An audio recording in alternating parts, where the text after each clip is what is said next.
Hi guys! Welcome back again to my channel. It's me again, Glems. So for today's video, gusto ko pong i-share sa inyo ang aking recipe na baked eggplants Italian style.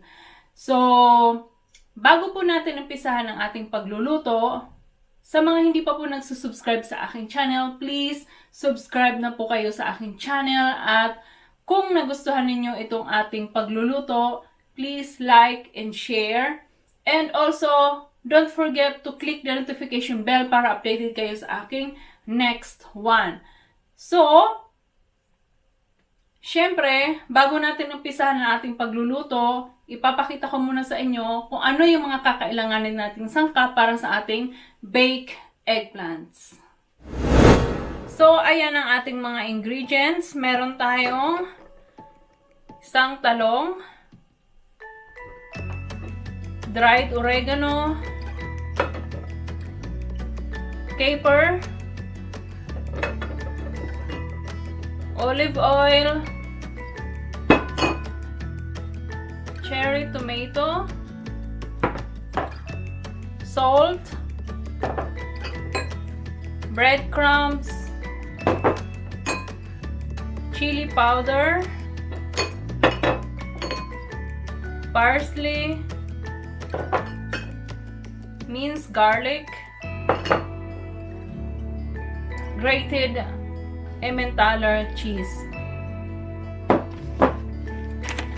and prosciutto. So, ayan guys, umpisahan na natin yung ating pagluluto. So, first, meron tayong talong. Hihiwain lang natin to sa gitna.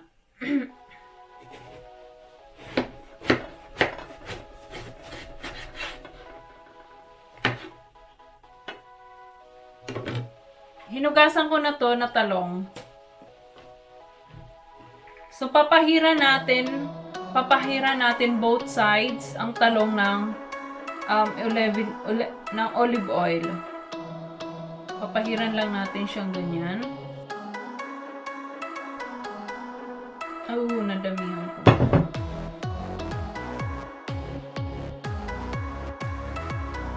So, ayan, napahiran na natin siya ng olive oil. So, sisiguraduhin lang natin guys na talagang na-coat siya ng olive oil ng ating talong, both sides. So, after that, talagyan na natin siya ng asin.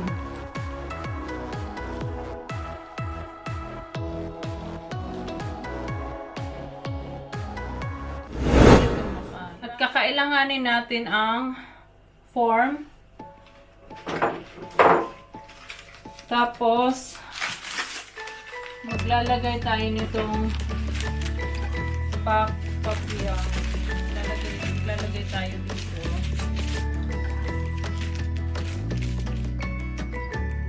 Tapos, ilalagay natin dito yung talong kasi i-bake natin siya. So, i-bake natin siya ng 25 minutes sa 200 degrees. So, yung oven, na-preheat ko na siya ng 200 degrees. So, ready na to. Ilalagay na natin to. So, ayan. Ilalagay na natin to.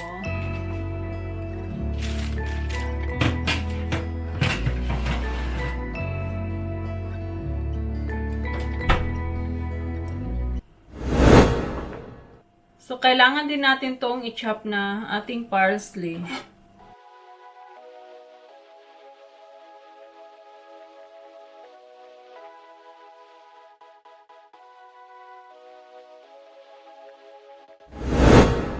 So, ayan, magpapainit tayo ng kawali.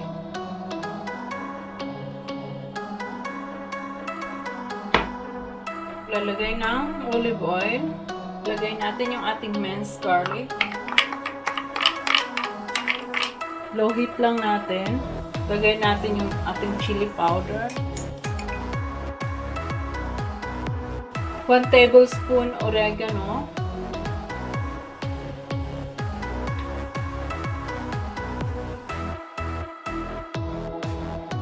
Tapos, ilalagay natin yung caper.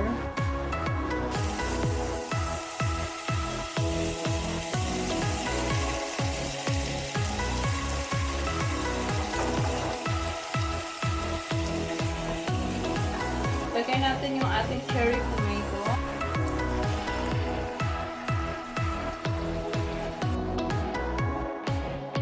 Lagyan natin ng salt.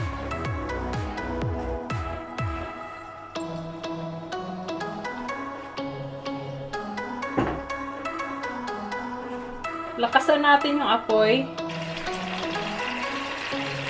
Breadcrumbs.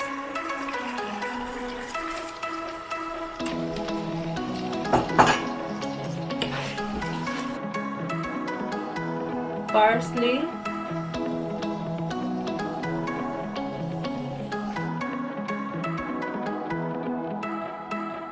Haluin lang natin siya ng mga 3 minutes.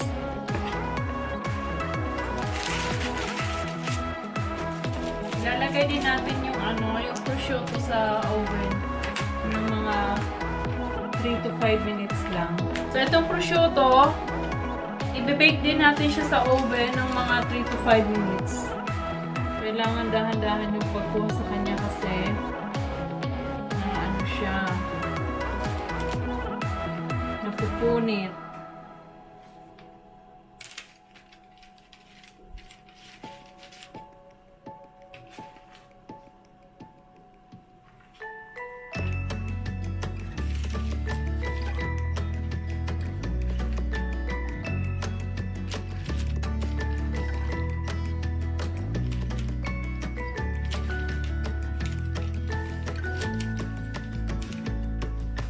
So, ayan guys, tapos na yung ating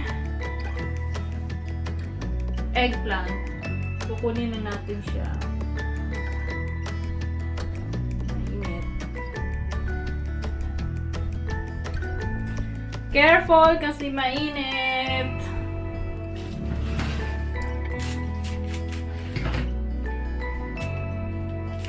So, i-grill lang natin to ng 3 to 5 minutes.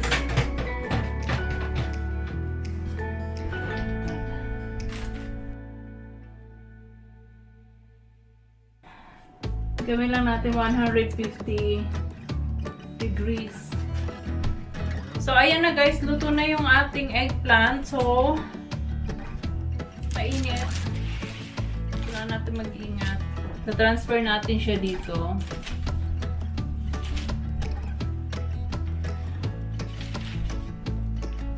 So, kailangan natin siyang hiwaan dito. Ganyan lang.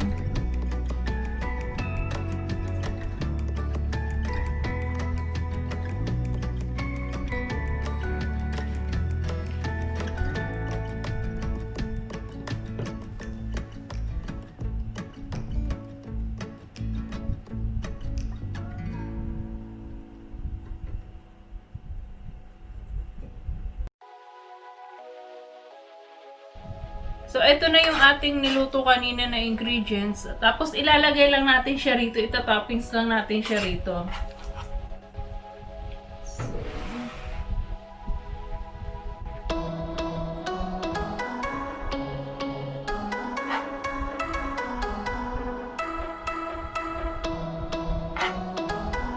So, gagamitin natin yung ating kamay para mas ma-form natin siya.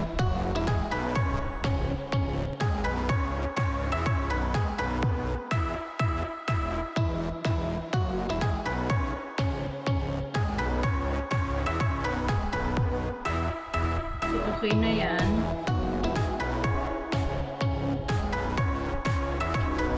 So, ayan guys, luto na yung ating prosciutto. Ilalagay lang natin siyang ganyan.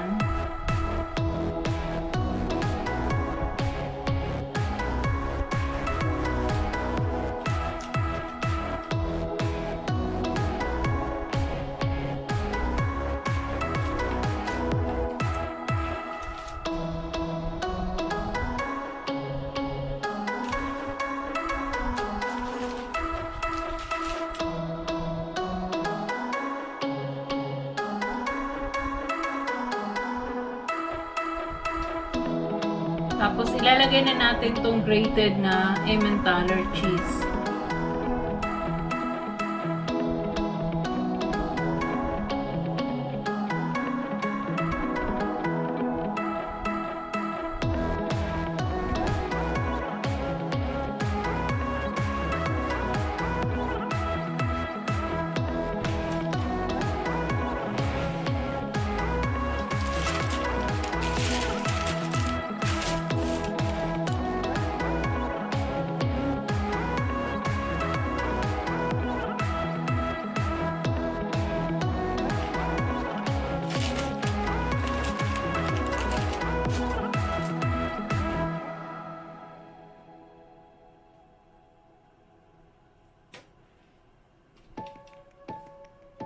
So, ayan na siya. So, ayan guys, ibibake ulit natin siya sa 200 degrees and 15 minutes. So, na-preheat ko na yung oven.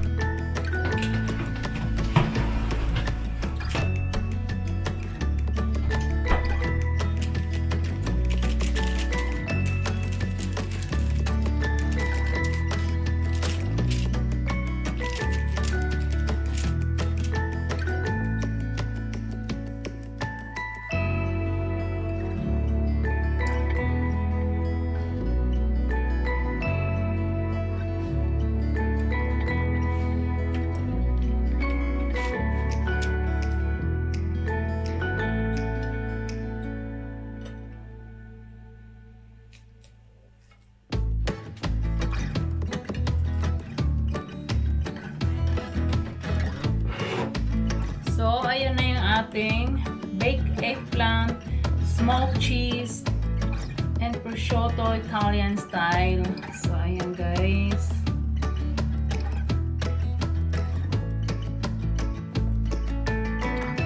So, ayan guys, titikman na natin yung ating baked eggplants, smoked cheese, and prosciutto Italian style.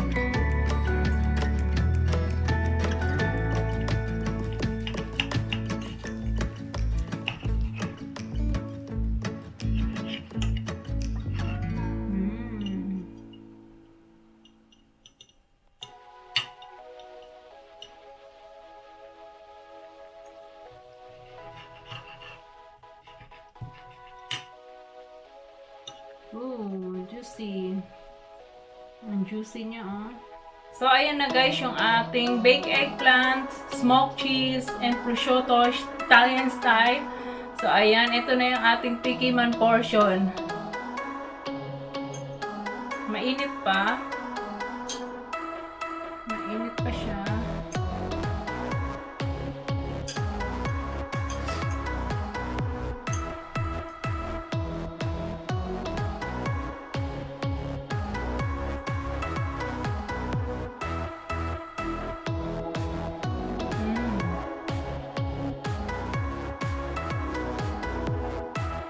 Sarap.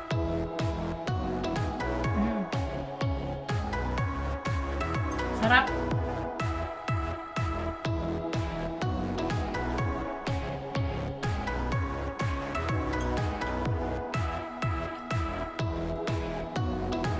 Last one.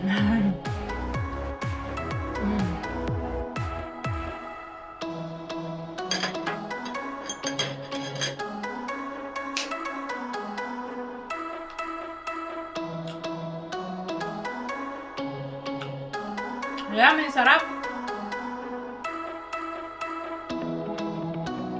Masarap siya guys. Tama-tama lang yung kanyang alat.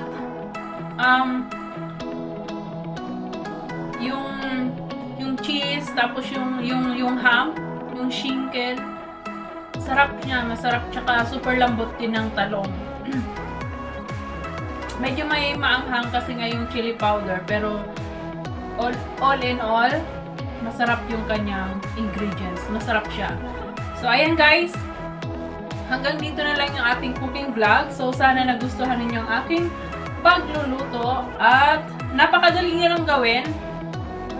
I-bake nyo lang siya sa oven. Super easy. Madali lang siyang gawin. So, ayan guys. Sana i-like at i-share. At huwag nyo pong kalilimutan mag-subscribe sa aking channel. So, hanggang dito na lang muli. Thank you for watching. Bye!